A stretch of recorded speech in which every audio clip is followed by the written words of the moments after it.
दोस्तों आदाब अर्ज़ है, मैं अनीस अहमद खान हिंद वॉइस से आपसे मुखातिब हूँ। बड़े अजीब अजीब दावे हो रहे हैं देश में। माहौल क्या हो रहा समझ में नहीं आ रहा है। अभी कर्नाटक के एक मंत्री हैं, सीनियर बीजेपी के लीडर भी हैं, वो ईश्वरप्पा, उन्होंने दावा किया है कि आज नहीं तो कल, कल नहीं तो परसों, परसों नहीं तो कुछ दिन बाद, एक साल बाद, कुछ सालों बाद लाल किले पर भगवा झंडा फहराया जाएगा। तिरंगे की जगह भगवा झंडा हमारा नेशनल फ्लैग होगा। जब उनसे पूछा गया ऐसा क्यों कह रहे हो, ये तो हो नहीं सकता, उन्होंने कहा ये भी नहीं हो सकता था कि राम मंदिर बनेगा, ये भी नहीं हो सकता था कि भाजपा सत्ता में आएगी, लेकिन हुआ और ऐसा आगे चल के होगा। ये चीज़ होगी कि तिरंगे की जगह भगवा झंडा फहराया जाएगा। और आपको ये पता होना चाहिए कि आज ही की बात नहीं कि भगवा झंडा महाभारत में ही फहराया गया। श्री राम ने जब रावण से युद्ध किया तब भी भगवा झंडा वो लेके आगे बढ़े थे। ये तमाम चीज़ें तो आज भारत में अगर भगवा झंडा फहराया जाएगा तो इसमें कौन सी ताज्जुब की बात है। ये कोई नई चीज़ नहीं है। भाजपाइयों की या आरएसएस वालों की या संघियों की या जो भी है वो उनकी पहली डिमांड नहीं है, आज डिमांड नहीं है। 1950 में भी इसी तरीके से डिमांड उठी थी जबकि संविधान बना था, वो इसको रिलीज होना था, पेश किया जाना था विधानसभा में। तो उस वक्त भी ये आवाज़ उठी थी कि भारत का तिरंगा झंडा नहीं होना चाहिए, क्योंकि तीन तिरंगा काम बिगाड़ा, कहा जाता ना, तीन तिगाड़ा काम बिगाड़ा, इसलिए तीन रंग का झंडा होना ही नहीं चाहिए। हालांकि उन्होंने तो संविधान के ऊपर भी एतराज़ उठाया था उस ज़माने की हिंदू महासभा और आरएसएस ने, और संविधान को उन्होंने फाड़ के फेंका था, उसकी कॉपियाँ जलाई थी। इसी तरीके से तिरंगे के साथ भी किया गया था। 1950 की बात है। आज फिर वही आवाज़ उठ रही है कि भगवा राष्ट्रीय ध्वज होना चाहिए। उस वक्त भी आवाज़ उठी थी कि राष्ट्रीय ध्वज तिरंगा नहीं भगवा होना चाहिए, क्योंकि हमारी प्राचीनतम निशानी है। इस तरीके की बातें हरदम उठती रहती हैं इनके यहाँ। अब दोबारा ये बातें उठने लगी हैं कि तिरंगा की जगह भगवा होनी चाहिए। ये बात आज की नहीं है, ये बात चलती रही है, अंदर खाने चलती रहती थी।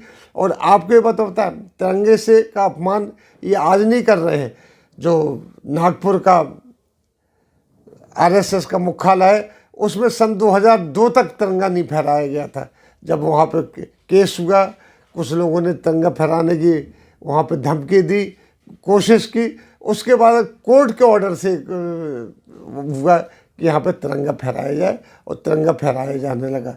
इन्होंने कभी तिरंगे को अपना राष्ट्रीय ध्वज नहीं माना। इवन राष्ट्रीय गान भी ये नहीं मानते थे, यहाँ तक कि इन्होंने अपना, आप देखिए, संघ का राष्ट्रीय गान दूसरा है, संघ का गान है वो दूसरा है, राष्ट्रीय गान से उनको मतलब नहीं है। जो उनके स्थापना दिवस यानी दशहरे के दिन पढ़ा जाता है। इस तरीके से इनकी कई चीज़ें हैं। ये लोग अपने आप को इससे अलग चाहते हैं, और ये पूरी कोशिश कर रहे हैं कि वो मैनिफेस्टो जो इनका बरसों पुराना था, जो बिल्कुल डिफंक्ट हो गया, अब उसको लागू किया जाए किसी तरीके से इस हुकूमत में। इसलिए ये सारी चीज़ें लाए। जैसे ध्रुवीकरण होता है, बहुत से लोग ये चाहते हैं। कई बार आप ये देखिए, आज तो इन्होंने बात कही है, हिंदू महासभा की रैलियों में ये चीज़ उठाई हुई है। यहाँ तक आप देखिएगा कि कई जगह अब महिमा मंडित किया जा रहा है किस तरीके से नाथूराम गॉडसे को और महात्मा गांधी को किस तरीके से ये बताया जा रहा है कि उन्होंने देश के आज़ाद होने में कोई योगदान नहीं निभाया। अगर वो रहते तो देश का विभाजन और हो सकता था, और अगर वो नहीं रहते तो देश का विभाजन नहीं होता। क्यों नहीं होता, इसके पीछे कोई दलील नहीं, लेकिन वो कहते। जबकि आज़ादी की लड़ाई में जो आरएसएस का कोई हिस्सेदारी नहीं। उस वक्त जब लोग बाग आज़ादी के लिए लड़ रहे थे तो इन लोगों ने मना किया था कि इसमें हिस्सा नहीं ले। ये हरकत ये लोग हरदम करते रहते हैं, इस तरीके से कोई ना कोई विवाद खड़ा करते रहते हैं। अब यही बात आ गई कि भगवा झंडा फहराने की बात आ गई कि लाल किले पर भगवा झंडा फहराएंगे। हालांकि कोशिशें कई बार कर चुके हैं, लेकिन सफल नहीं हो पाती है।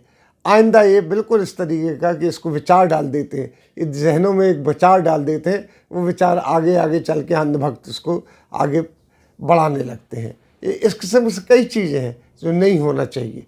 इस तरह की बातों पे बैन नहीं लगना चाहिए, लेकिन मजबूर करना चाहिए। ये पूरी की पूरी चाहते हैं कि हिस्ट्री ख़त्म हो जाए, आज़ादी की हिस्ट्री में इनका नाम नहीं, क्योंकि आज़ादी में इन लोगों ने कोई योगदान नहीं लिया। हाँ, ये सुभाष चंद्र बोस को अपना बना लेते हैं, ये सरदार पटेल को अपना बना लेते हैं, इस तरीके सब लोगों को अपना बना लेते हैं।